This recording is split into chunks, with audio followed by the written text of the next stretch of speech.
There are very few things in this world as powerful as nostalgia. You may not feel any pain when it hits you, but your socks will surely get knocked off. Was it Wiz Blood, that famous American singer and songwriter who gave one of the most memorable quotes on nostalgia? She said, "Nostalgia has become so much popular because technology and climate change are visibly present."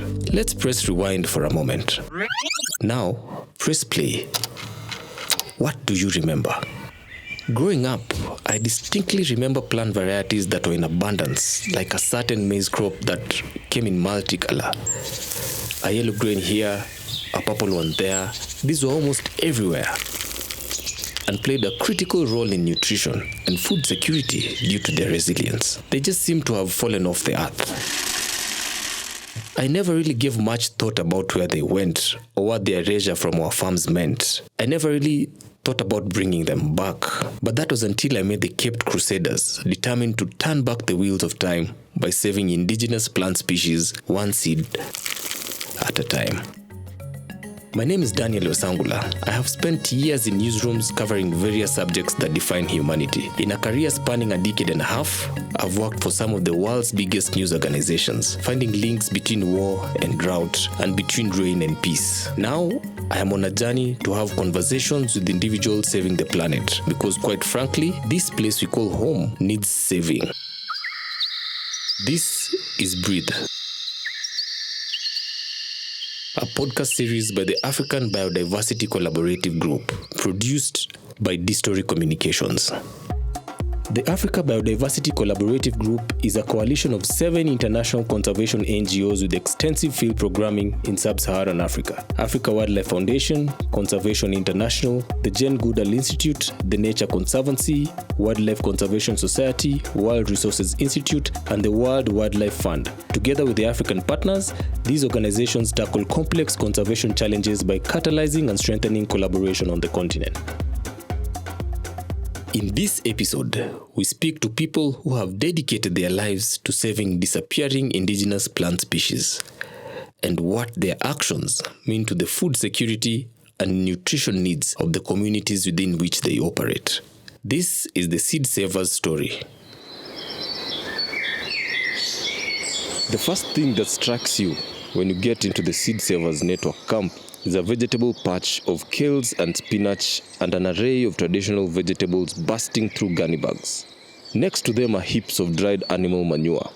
The compound itself is dotted with acacia trees, providing critical shade to a variety of seedlings. All across the compound are indigenous tree species with labels hanging off them. From the Gymnosporia celestratia, the Grevillea robusta, the Chusky poschia, and many others. Frankly, I'm at sea with the names, but the crown and the jewel in the seed bank is a double-storied mud building with a wooden door with stained glass standing majestically on one side of the property. This is where the magic happens. This is where it all comes together for Mr. Wanjama and the dozens of people who believe in his cause. Thank you very much for getting us into your beautiful place. Who's Wanjama? Who are you? And what got you into what you're doing now? Wanjama is a son of this village.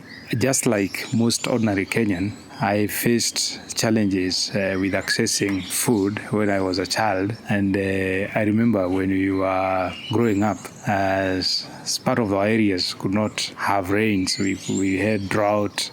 We had to go far and work for other people who are living in higher lands so that we could get food. So that somehow shaped my idea about food. I knew food is important, and accessing food was a challenge all along. Now tell us a little bit about Seed Savers. What is Seed Savers? Yeah, Seed Savers is a grassroots network of farmers. It's actually farmers organization. Our way of working is through farmers who are organized as groups, mostly women groups. You know, men are not very good at organizing themselves, but women organize themselves, and they have groups like, you see, my daughter is a member of this group. I am a member, and my grandmother was sort of group like that, who are very stable and very cohesive. They are able to share seeds and access seeds, and they are able to even provide seeds to other others who don't have. Is it that we don't have enough seeds for our indigenous crops? It is not that we don't have seeds. It's that our seeds are not certified and therefore illegal. And to meet certification standards, it's so hard for most of the farmers' seeds or farmers' varieties or local crops. Seed Savers Network, we have seen this gap, and 11 years ago when we started, we were working also on trying to close this gap by having farmers themselves becoming the suppliers and users of these varieties, because changing the law so that they could be available in the shops, it's very hard. It's very hard because people who are supposed to change the law are not really seeing it as a problem. And the seeds that we have used as Kenyan people for generations, I mean, more than 2,000 years we have been around. We have been using those seeds, and those are the seeds that made us survive. This information gets me curious, and in my research, I come across some startling statistics. Scientists estimate that up to 1 million of the 8 million plant and animal species on Earth are at risk of extinction. If this is true, then things are really not looking up for Mother Earth.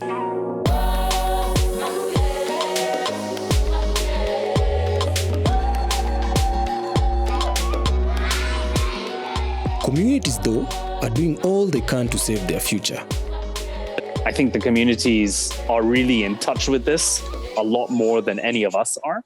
This is Nikhil Advani, the Director, Climate, Communities and Wildlife at the World Wildlife Fund, a member organization of the Africa Biodiversity Collaborative Group. He talks to me about community-led interventions.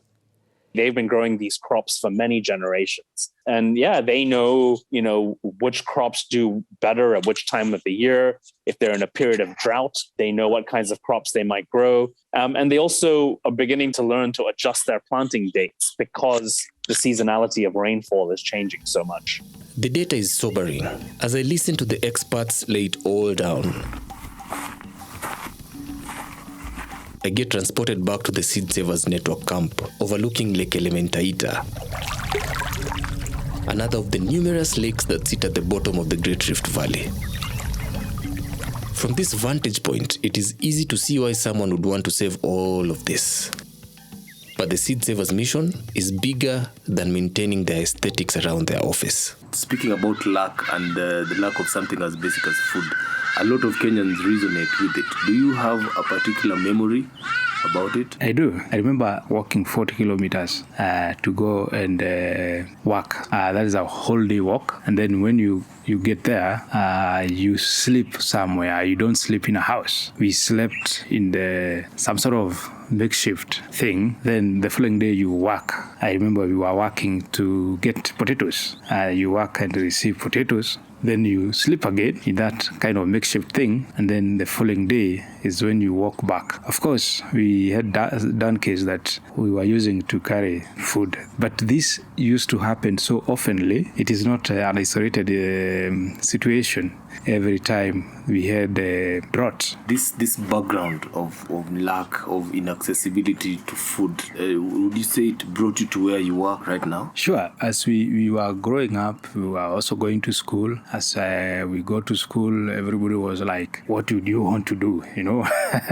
But for me, I thought this issue of not having food need to have some solution. I couldn't help but notice that Wanjama was fighting hard to keep the tears back as he talked about his childhood. One can only imagine the pain and the distress he went through in his early years. The hardship, though, has borne some fruit, and he isn't the only soldier on the war he's currently waging. Over the years, other seed savers have joined his army, fighting to keep indigenous plant species on the farms. My name's Penina Gaho, a mother of 3 kids, and a grandmother of 4. Grandmother? Grandmother. You don't even look like a grandmother. I'm a grandmother. Of 4? Of 4. Oh my goodness. You see? That is good. And I'm just a peasant farmer. I work, my shamba is there at Girgiri town in a village called Gema. Tell us about this shamba. What do you have on that shamba? On that shamba, I have a lot of crops, especially when you talk about maize.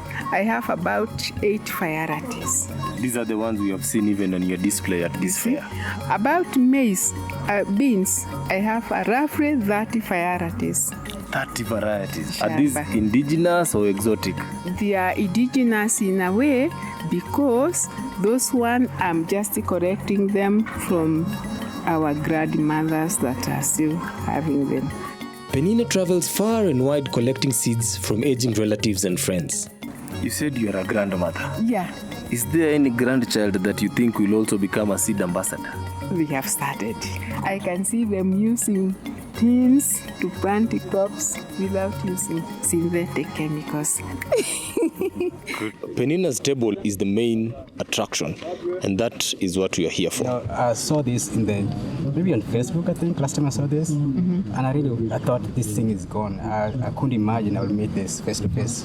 So I'm wondering, Today you are lucky to meet. I'm wondering if I'll be able to get maybe a few to go just plant them. Because this is amazing. Yes, this is amazing. This is like a masterpiece. One of the guests who have been impressed by Penina's work is Gilbert Ouma.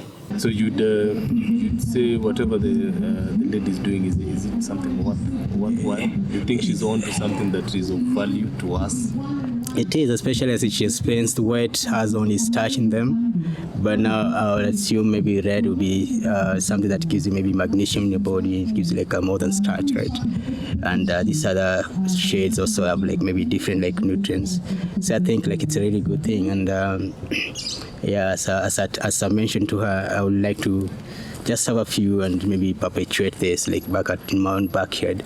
Have this and show my kids this is still real. Yeah, I've seen you carried away quite a few to go plant. Yeah. Will you plant them at home? Yes, I do. I'm actually like really good at. I love collecting seeds. Over 80% of the human diet is provided by plants. Only 3 cereal crops, that is rice, maize, and wheat, provide 60% of energy intake. These statistics make the work put in conserving indigenous species by organizations such as ABCG and individuals such as Penina even the more impressive. So Nikhil, what should we focus on? Why not focus more on crops that are being grown locally, local vegetables? Because I'll even say myself, as a guest at these hotels, you sometimes go and it's such boring continental food.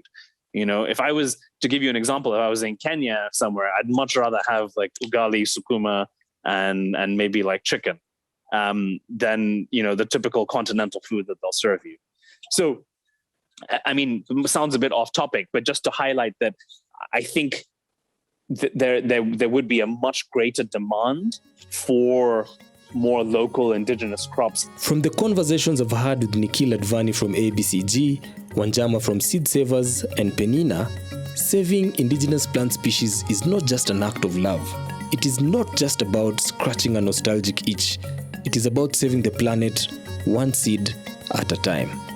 Because if nobody does it, we might not just have a place to call home.